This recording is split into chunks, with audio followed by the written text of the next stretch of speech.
Physics SPM Form 5. Okay, Chapter 5, Electronic, 5 electron, working principle of electron gun. Okay. So this is a very simple diagram of an electron gun.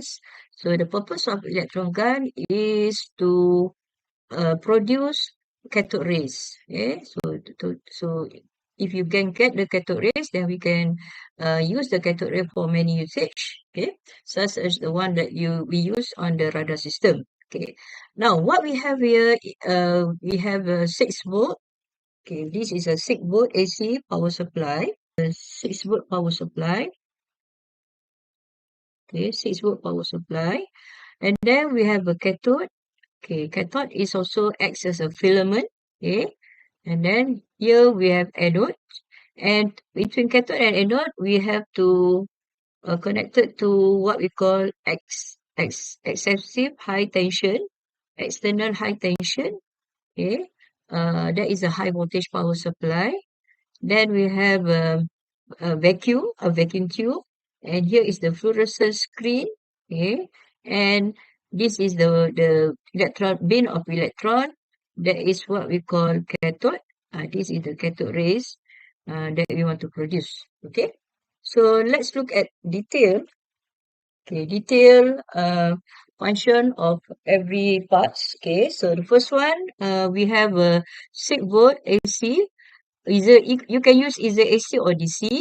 So the purpose is to heats up the filament. Okay, so we want to heats up the filament, and the filament or cathode will emit electrons after being emitted by the process of thermionic emission.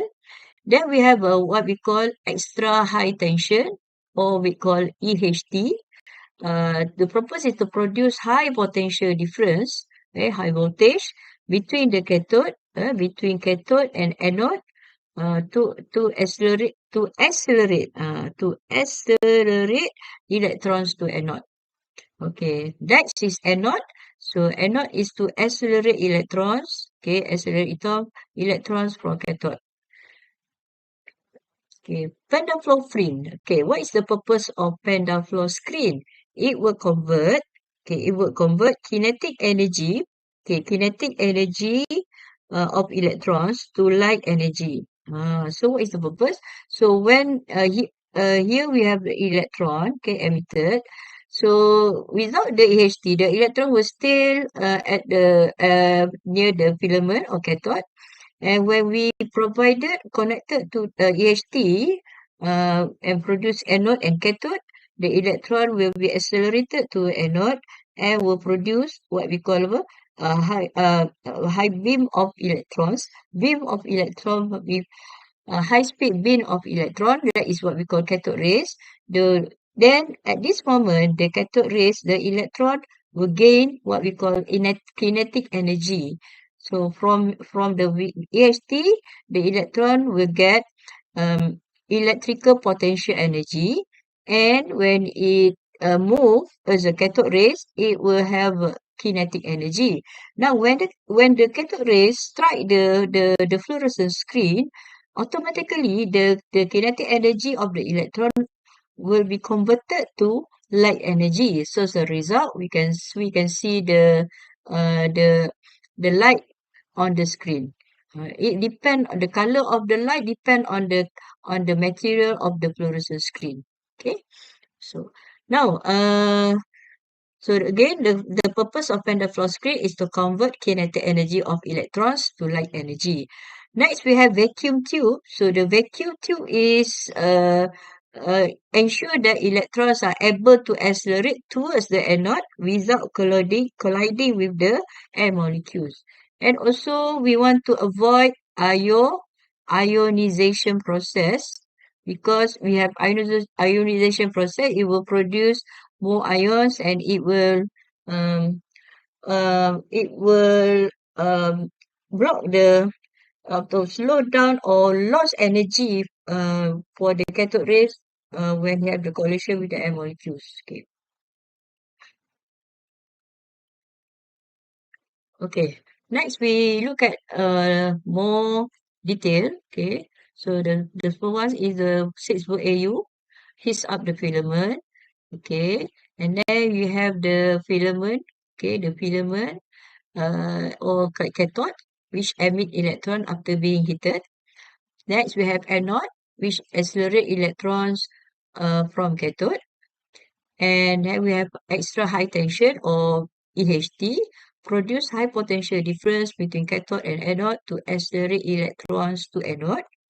And then we have a pentafloor screen to convert kinetic energy of electrons to light energy.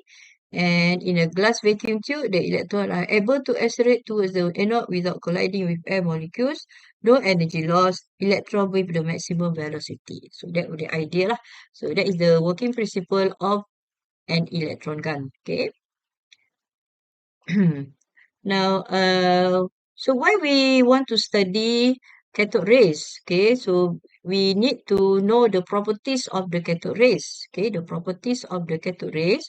So the first thing we know that since it is electrons, so it is negatively charged particles called electrons, right? Negatively charged particles are called electrons, and cathode ray travel in a straight line and cast sharp shadows when it hit the screen and the floor. Okay, so it travel at very high speed and have kinetic energy and can cause fluorescent effect. So what is the fluorescent effect? So a process where the kinetic energy of the electron is converted into light energy. Okay, so as you can see here, it has green light surrounding the shadow. Okay, so after this, we will do the experiment and we'll study more what type of shadow we have here. Okay, so actually we have two type of shadow. Okay, right. Right, next, both the cathode rays can be deflected by both electric field and also magnetic field. Okay, all right. So these are the apparatus to study the characteristic of cathode rays. So we have two apparatus. The first one is what we call multi-cross tube. So the multi-cross tube in the tube help us observe the straight line motion of cathode rays. Okay, and then we have deflecting tube. Deflecting tube is we have two plates where a voltage is applied across the plate, either cathode or anode, and the cathode rays are deflected. Okay, so the purpose is to study how electric field affect the force of the cathode rays. Okay, right. Okay, all right. So next we will continue two experiment the experiment using the multi-cross tube and also deflecting tube.